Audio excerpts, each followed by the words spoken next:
Hello friends, welcome to entry app. KTET category 3 high school ടീച്ചറാകാൻ ആഗ്രഹിക്കുന്ന ഏതൊരു ടീച്ചർ ട്രെയിനിയെ സംബന്ധിച്ചിടത്തോളവും വളരെ നിർണായകമായിട്ടുള്ളൊരു പരീക്ഷയാണ് കേട്ടറ്റ് കാറ്റഗറി 3. കേട്ടറ്റ് കാറ്റഗറി 3ൽ ഇംഗ്ലീഷുമായിട്ട് ബന്ധപ്പെട്ട ഇംഗ്ലീഷ് അധ്യാപകനാകാൻ ആഗ്രഹിക്കുന്ന ഉദ്യോഗാർത്ഥികൾ എഴുതുന്ന ഇംഗ്ലീഷ് ലിറ്ററേച്ചറുമായിട്ട് ബന്ധപ്പെട്ട കുറച്ച് ക്വസ്റ്റ്യൻസ് ആണ് നമ്മളിന്ന് ഡിസ്കസ് ചെയ്യാൻ പോകുന്നത്. സോ നമുക്ക് സ്റ്റാർട്ട് ചെയ്യാം. ഒന്നാമത്തെ ചോദ്യം, the phrase a terrible beauty was coined by. The terrible beauty എന്ന ഈ ഒരു പ്രയോഗം ആരാണ് യൂസ് ചെയ്തിട്ടുള്ളത്?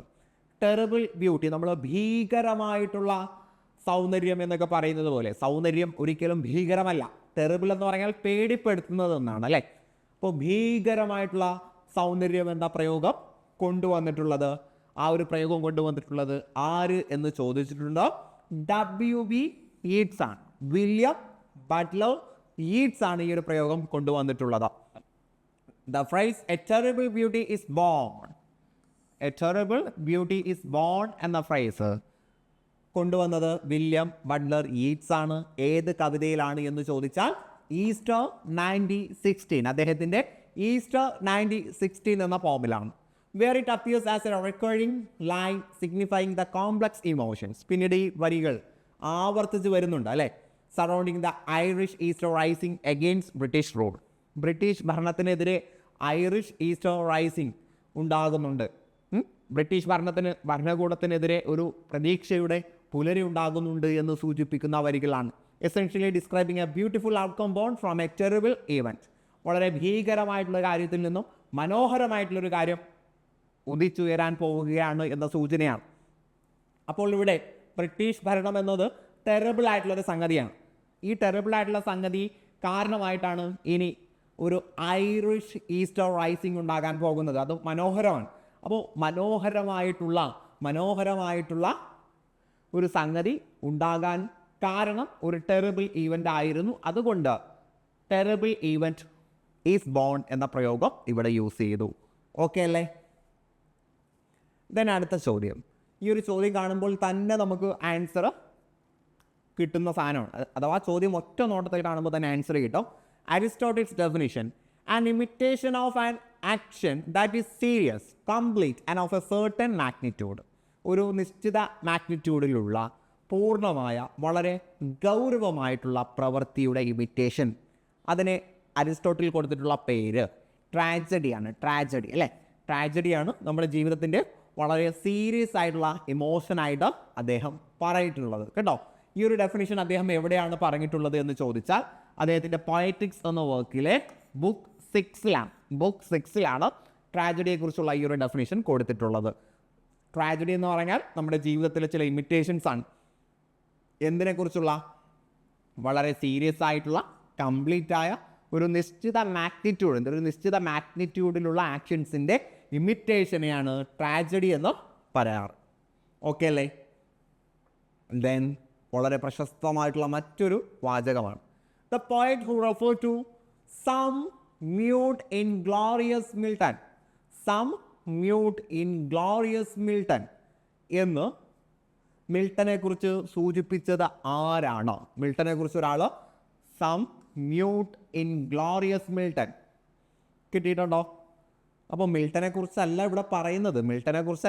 മിൽട്ടനെ വിശേഷിപ്പിച്ചുകൊണ്ട് മിൽട്ടനെ പോലെ വളരെ ഗ്ലോറിയസ് ആയിട്ടുള്ള ചില കവിഹൃദയങ്ങൾ ഈ ഒരു ഗ്രേവിൽ അന്തിയുറങ്ങുന്നുണ്ടാകാം. പക്ഷേ മിൽട്ടനെ പോലെ അവർ പ്രശസ്തി ആർജിച്ചിട്ടില്ല. അവരുടെ ദാരിദ്ര്യം അവരെ അതിൽ നിന്നും തടഞ്ഞു. ഈ ഒരു അർത്ഥം പറയുമ്പോൾ നിങ്ങൾക്ക് കിട്ടിയിട്ടുണ്ടോ? തോമസ് ഗ്രേ എഴുതിയിട്ടുള്ള വരികളാണിത്. തോമസ് ഗ്രേ അദ്ദേഹത്തിൻ്റെ എലിജി റിട്ടേൺ ഇൻ കൺട്രി ചർച്ച്യാർഡ് എന്ന പോമിൽ എഴുതിയിട്ടുള്ളതാണ്.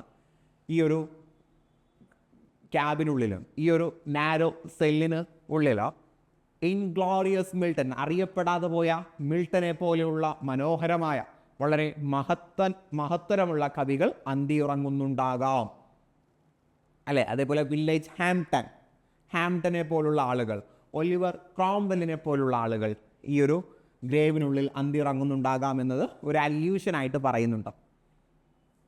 ദെൻ അടുത്ത ചോദ്യം, the author of dream children a റിവറി.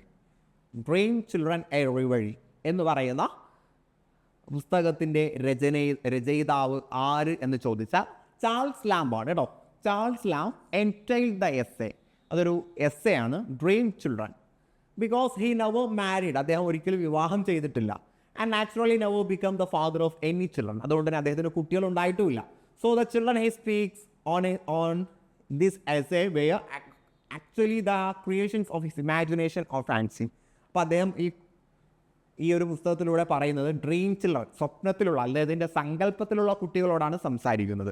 അപ്പോൾ സങ്കല്പത്തിലുള്ള കുട്ടികളോട് സംസാരിക്കുന്ന രീതിയിലാണ് ഈ ഒരു എസ്സേ അദ്ദേഹം എഴുതിയിട്ടുള്ളത്. കാരണം അദ്ദേഹം വിവാഹിതനല്ല, കുട്ടികളുണ്ടായിട്ടും ഇല്ല. ദെൻ അടുത്ത ചോദ്യം, the critic who declare that a poet should acquire a sense of tradition. ഒരു പോയറ്റിന് പാരമ്പര്യ ബോധം വേണം, പാരമ്പര്യത്തെക്കുറിച്ചുള്ള കൃത്യമായിട്ടുള്ള ബോധം വേണം എന്ന് പറഞ്ഞിട്ടുള്ളത് ആരാണ്? T.S. എലിയറ്റ് ആണ് അല്ലേ. T.S. എലിയറ്റ് ആണ് ഒരു പോയറ്റിനെ സംബന്ധിച്ചിടത്തോളം അദ്ദേഹത്തിന് പാരമ്പര്യത്തെക്കുറിച്ചുള്ള ബോധം വേണം എന്ന് പറഞ്ഞിട്ടുള്ളത്. So the critic who famously declare that a poet should acquire a sense of tradition is T.S. Eliot. പാരമ്പര്യത്തെക്കുറിച്ചുള്ള ബോധം വേണം എന്ന് പറഞ്ഞിട്ടുള്ളത് T.S. എലിയറ്റ് ആണ്. This idea is most prominently expressed in his essay titled Tradition and the Individual Talent. Tradition and the Individual Talent എന്ന പുസ്തകത്തിലാണ്, എന്ന എസ്സേയിലാണ് അദ്ദേഹം ഇത് പറഞ്ഞിട്ടുള്ളത്. Where he argues that a poet must be aware of and engage with the literary history that came before them to create truly impactful work. ഒരു ഇമ്പാക്റ്റുള്ള, ഒരു സ്വാധീനമുള്ള രചന നിർവഹിക്കണമെങ്കിൽ ഒരു വ്യക്തിക്ക്, ഒരു കവിക്ക് തൻ്റെ പാരമ്പര്യത്തെക്കുറിച്ചും ചരിത്രത്തെക്കുറിച്ചും കൃത്യമായിട്ടുള്ള ബോധമുണ്ടാകണമെന്ന് അദ്ദേഹം പറയുന്നുണ്ട്. ഓക്കെ അല്ലേ? ദെൻ അടുത്തൊരു വേർഡ് മീനിങ്ങുമായിട്ട് ബന്ധപ്പെട്ടതാണ്. The term hubris refers to. Hubris എന്ന് പറയുന്ന ഈ ഒരു ടേം എന്തിനെ സൂചിപ്പിക്കുന്നു? ഹ്യൂബ്രിസ് എന്ന് പറഞ്ഞാൽ it is A noun that means excessive pride. നമ്മുടെ അഭിമാനബോധം അല്ലെങ്കിൽ അഹങ്കാരമാണ് കുറച്ചുകൂടി കറക്റ്റ്. അമിതമായിട്ടുള്ള അഹങ്കാരമുള്ള, അറഗൻസ് ഉള്ളതിനെയാണ് ഹ്യൂബ്രിസ് എന്ന് പറയുന്നത്. That can lead to failure or ruin. അത് കാരണമായിട്ട് നമുക്ക് പരാജയവും നാശങ്ങളും ഉണ്ടാകുന്നു. It is often referred to as a pride that blinds. നമ്മളെ അന്ധമാക്കുന്ന അഭിമാനബോധം, ഒരു വ്യക്തിയെ അന്ധനാക്കുന്ന അഭിമാനബോധം എന്ന് നമുക്ക് ഹ്യൂബ്രിസിനെ കുറിച്ച് പറയാം. അപ്പോൾ ഹ്യൂബ്രിസ് എന്ന് പറഞ്ഞാൽ നമ്മളെ തന്നെ നശിപ്പിച്ചു കളയുന്ന അഭിമാന ബോധമാണ്. ദെൻ അടുത്ത ചോദ്യം, a term for lines of iambic pentameter that rhyme in pairs. ഒരു വരി, ചില വരികൾ, അത് ഇയാംബിക് പെൻറ്റാമീറ്റർ എന്ന് പറയുന്ന മീറ്ററിലാണ് എഴുതിയിട്ടുണ്ടാവുക. അതിൻ്റെ റൈംസ് പെയേഴ്സിലായിരിക്കും വരിക. അപ്പോൾ പെയേഴ്സ് എന്ന് പറയുമ്പോൾ തന്നെ കിട്ടും, പെയേഴ്സ് കാപ്ലറ്റ് ആണ് അല്ലേ, ഹീറോയിക് കപ്ലറ്റ് ആണ് കേട്ടോ. കപ്ലറ്റ് എന്ന് പറയുമ്പോൾ തന്നെ ഇരട്ട എന്നാണ്. So the term of 2 lines, 2 വരികൾക്ക് വേണ്ടിയുള്ള പേര്. അവ എഴുതിയിരിക്കുന്നത് ഇയാംബിക് പെൻറ്റാമീറ്ററിലാണ്. അതിൻ്റെ റൈമുകൾ പെയേഴ്സ് ആയിട്ടായിരിക്കും വരിക. അതിന് പറയുന്ന പേര് ഹീറോയിക് കപ്ലറ്റ് എന്നാണ് കേട്ടോ. ഹീറോയിക് കപ്ലറ്റ് എന്നാണ് പഠിച്ചു വെച്ചേക്കുക. ദെൻ അടുത്ത ചോദ്യം, the growth of a poet's mind is the alternate title of a major work by. The growth of a poet minds എന്ന ഒരു അൾട്ടർനേറ്റീവ് ടൈറ്റിലുള്ള ഒരു രചനയുണ്ട്.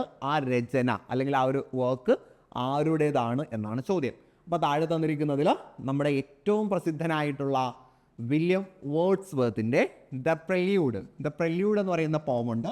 ദ പ്രെല്യൂഡ് എന്ന പോമിൻ്റെ മറ്റൊരു പേരാണ്, അൾട്ടർനേറ്റീവ് ടൈറ്റിലാണ് the growth of a poet's mind. പഠിച്ചു വെക്കുക, ദ പ്രെല്യൂഡിൻ്റെ അൾട്ടർനേറ്റ് ടൈറ്റിലാണ് the growth of a poet's mind.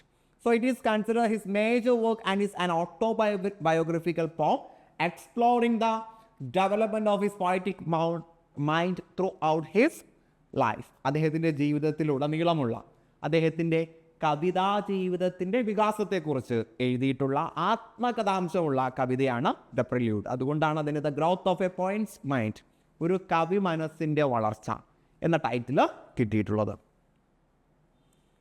Okay അല്ലേ? Then the first of the romantic poets to die. ആദ്യമായിട്ട് മരണപ്പെട്ട റൊമാൻറ്റിക് പോയറ്റിൻ്റെ പേരെന്താണെന്ന് ചോദ്യം.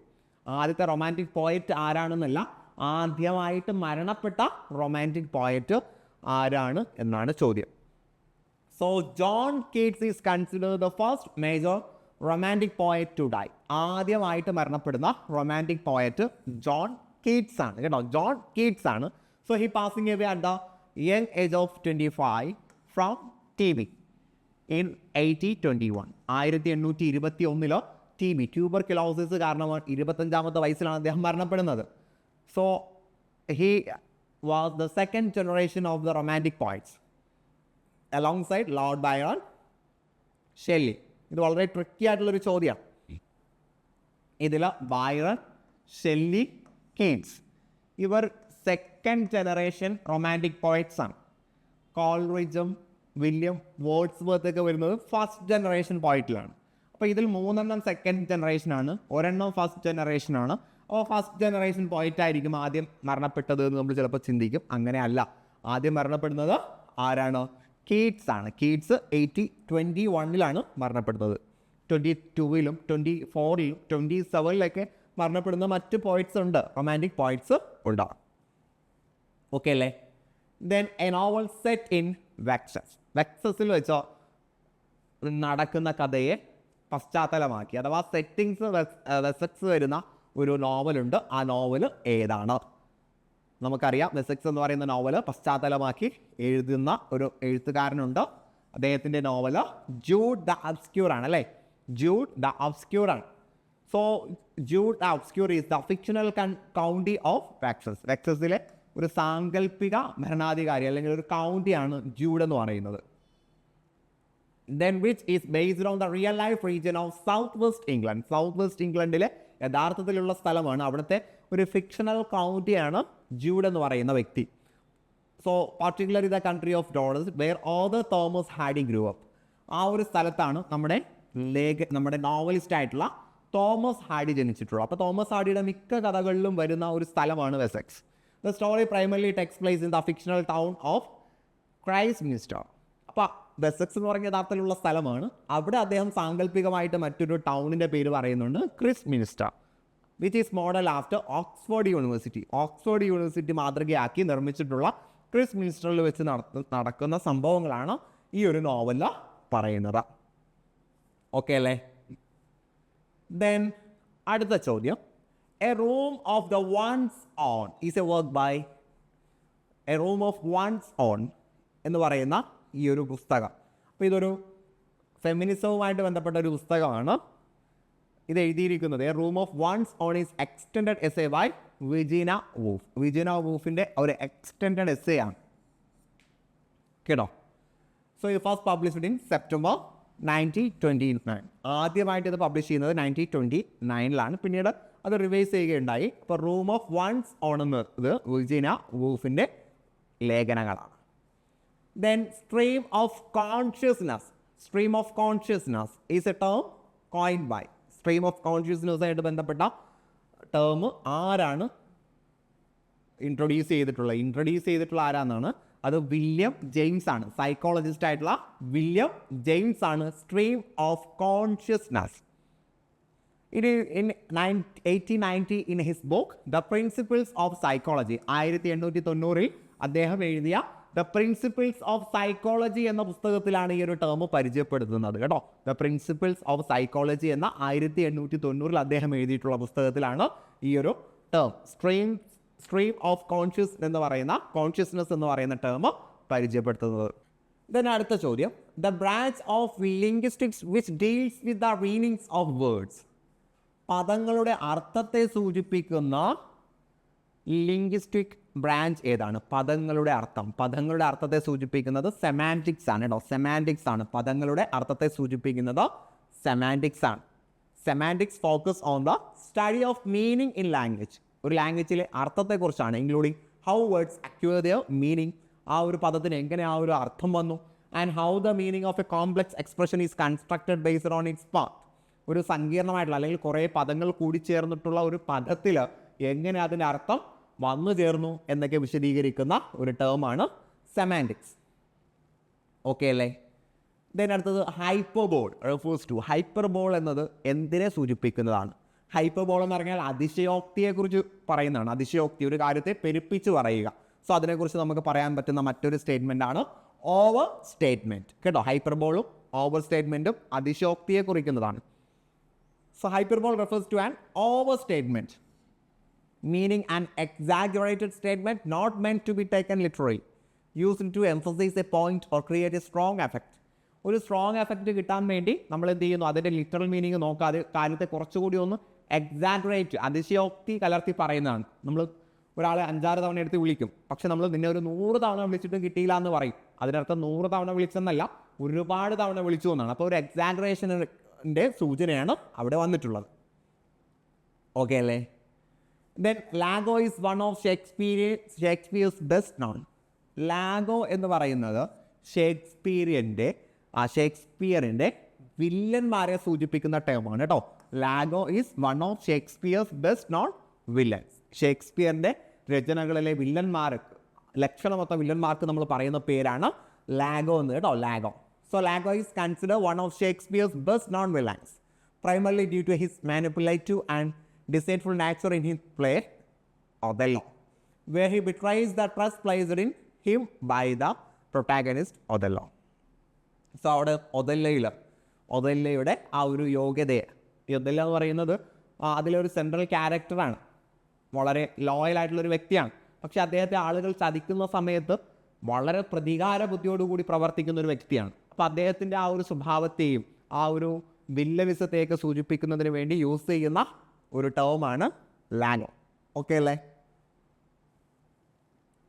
സോ ഡിയർ ഫ്രണ്ട്സ്, ഇന്ന് നമ്മൾ കേട്ടറ്റ് കാറ്റഗറി 3 പ്രധാനപ്പെട്ട കുറച്ച് ചോദ്യങ്ങളാണ് ഡിസ്കസ് ചെയ്തത്. കൂടുതൽ ചോദ്യങ്ങളുമായിട്ട് നമ്മൾ അടുത്ത ക്ലാസ്സിൽ വീണ്ടും കണ്ടുമുട്ടും. അപ്പോൾ ഈ ഒരു ക്ലാസ് നിങ്ങൾക്ക് ഇഷ്ടപ്പെട്ടിട്ടുണ്ടെങ്കിൽ ഉറപ്പായിട്ടും ലൈക്ക് ചെയ്യുക, ഷെയർ ചെയ്യുക. നിങ്ങളുടെ അഭിപ്രായങ്ങളും സജഷൻസും കമൻറ്റ് ബോക്സിലൂടെ നമ്മളെ അറിയിക്കുക. പുതിയ ക്ലാസ്സുമായിട്ട് നമുക്ക് വീണ്ടും കണ്ടുമുട്ടാം. അതുവരേക്കും wish you good luck and good bye.